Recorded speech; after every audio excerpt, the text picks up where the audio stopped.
এখানে? কে আপনার বোন? আর কে আপনি? এখানে কেন এসেছেন? আরে বোন, তুই আমাকে চিনতে পারছিস না? আমি তোর ভাই। এই, মুখ সামনে ভদ্রভাবে কথা বলুন। আমি আপনার বোন নই, আর আমার কোনো ভাই নেই। আর আপনি এখানে কেন এসেছেন? আরে বোন, তুই আমার সাথে এভাবে কেন কথা বলছিস? জাহিদ, জাহিদ এদিকে এসো।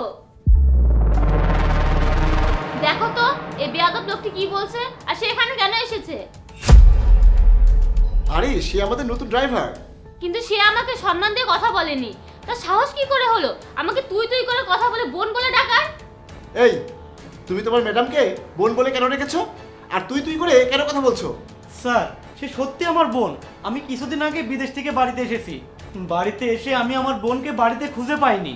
আমি বিদেশ থাকা অবস্থায় আমার স্ত্রী আমাকে ফোন দিয়ে বলেছিল আমার বোন কোনো এক ছেলের হাত ধরে পালিয়ে গেছে। আর তুমি সেটাই বিশ্বাস করলে, তাই না? তুমি কি তোমার বোন সম্পর্কে জানতে না সে এমন কাজটা করতে পারে কিনা?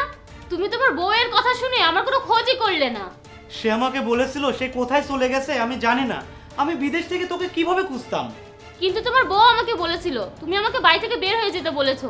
তুমি আমার কোনো দায়িত্ব নিতে পারবে না। বিশ্বাস কর বোন, আমি কখনোই এমন কথা বলিনি। তোমার বউ আমাকে এক কাপড়ে বাড়ি থেকে বের হয়ে আসতে বাধ্য করেছিল। তোমার সাথে আমাকে একটা কথা বলতেও দেয়নি, কারণ আমি জেনে গিয়েছিলাম সে অন্য ছেলের সাথে সম্পর্কে জড়িয়েছে। আমি বাড়িতে থাকলে তাদের সমস্যা হচ্ছিল, তাই সে আমাকে বের করে দিয়েছিল। আমি একটা মেয়ে, কোথায় যাব কি করব সে একটা বারও ভাবিনি। সেদিন আমি তোমার বোনকে না বাঁচালে আজকে তুমি তোমার বোনের মুখ দেখতে পারতে না। সেদিনই সে মরে যেত। তুমি ভাই হয়ে নিজের বোনের প্রতি বিশ্বাস না রেখে অন্যের ঘরের মেয়ে তোমার বউকে বিশ্বাস করেছো। আমি ভুল করেছি বোন।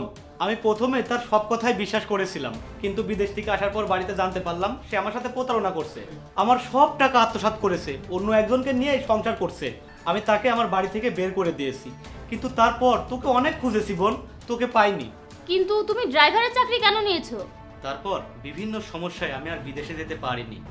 আর এই বাড়িটা ছাড়া আমার আর কিছুই নেই, তাই ড্রাইভারের চাকরি নিতে বাধ্য হয়েছি।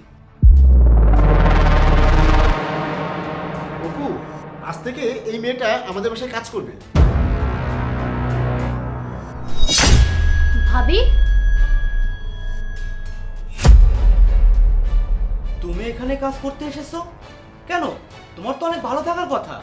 তুমি আমাকে ক্ষমা করে দাও। যার জন্য আমি তোমার সাথে প্রতারণা করেছি সে আমার সবকিছু নিয়ে আমাকে ছেড়ে চলে গেছে। আল্লাহ তোমাকে তোমার পাপের শাস্তি দিয়েছে। এখন বুঝতে পেরেছো তো, কারোর সাথে প্রতারণা করে কেউ সুখে হতে পারে না। দেখো, তুমি রানী হবে বলে আমার বোনকে মিথ্যা উপহার দিয়েছিলে, আর আজকে দেখো কি নিয়তি।